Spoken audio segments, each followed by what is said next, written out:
আজকের গল্পটা ভৌতিক।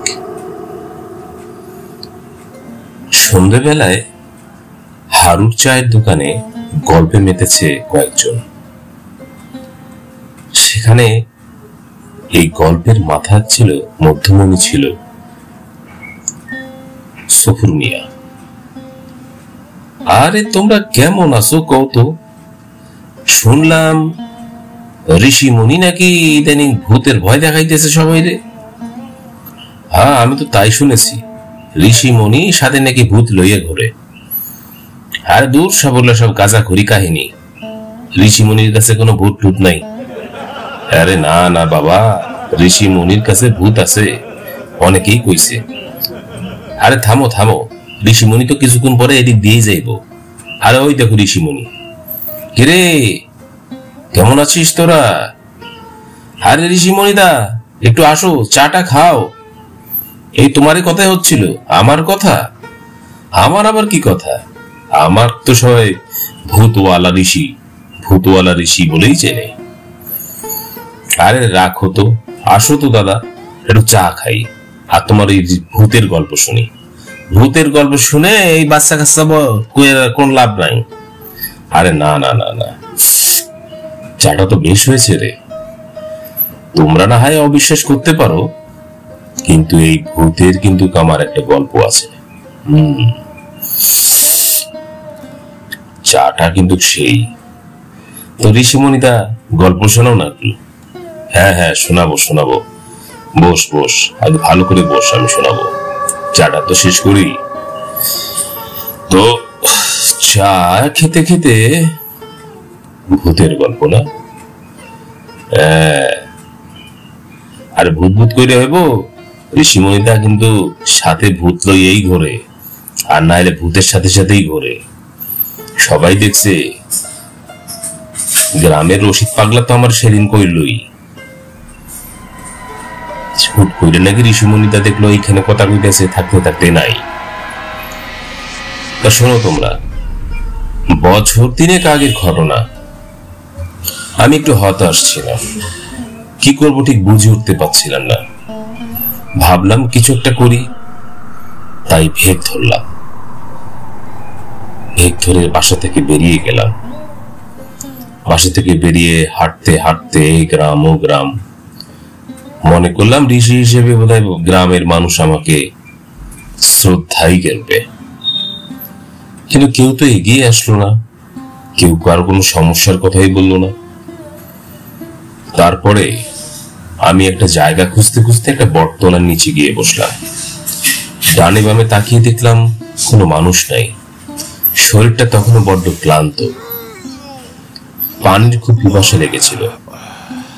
পাশ দিয়েই একটা ছেলে যাচ্ছিল। ডাক দিলাম, এই ছেলে, এদিকে আসো, আমার কথা শোনো।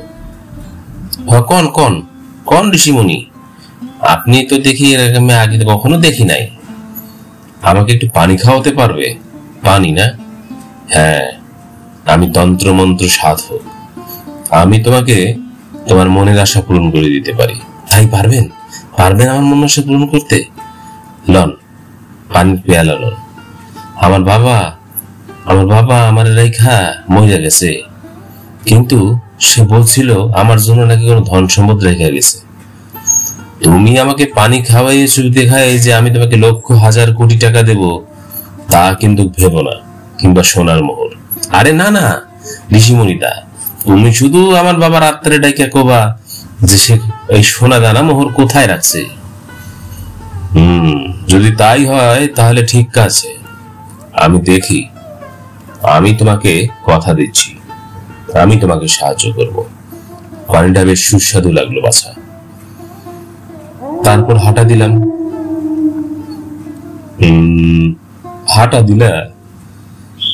এই তন্ত্র মন্ত্র রাইতের বেলা যেন ভয় লাগতেছে। আর দূর, এগুলো সব ভূতের গল্প, সব কাঁচাকুরি কাহিনী। এই তোরা গল্প শুনবি শোন, আর গল্প শুনতে না চাইলে চলে যা। ওই হারা, চলে গেলি? আর ও ভূতে বিশ্বাস করে না, ওই জন্যই তো এরকম করতেছে। যখন ভূত দেখবো না সচক্ষে, তখন দৌড়িয়া তাল পাইব না। আরে ঋষিমুনিরা, তুমি তোমার গল্প শোনাও তো। হ্যাঁ, তারপর যা হলো। তারপরে আমি ওকে ওর বাসায় নিয়ে গেলাম।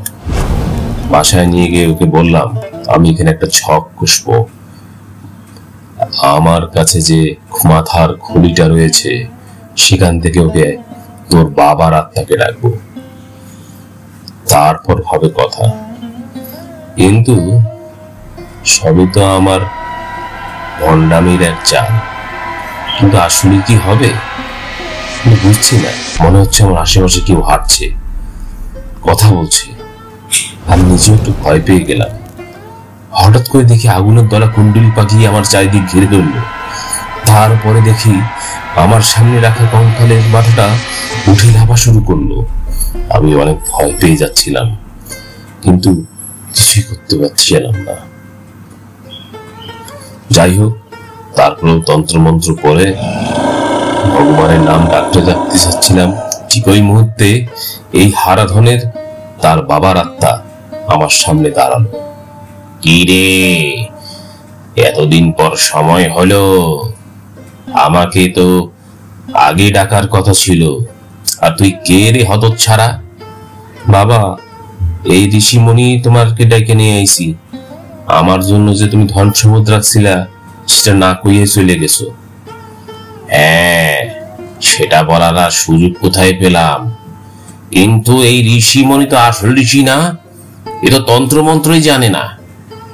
আয় আমার সাথে।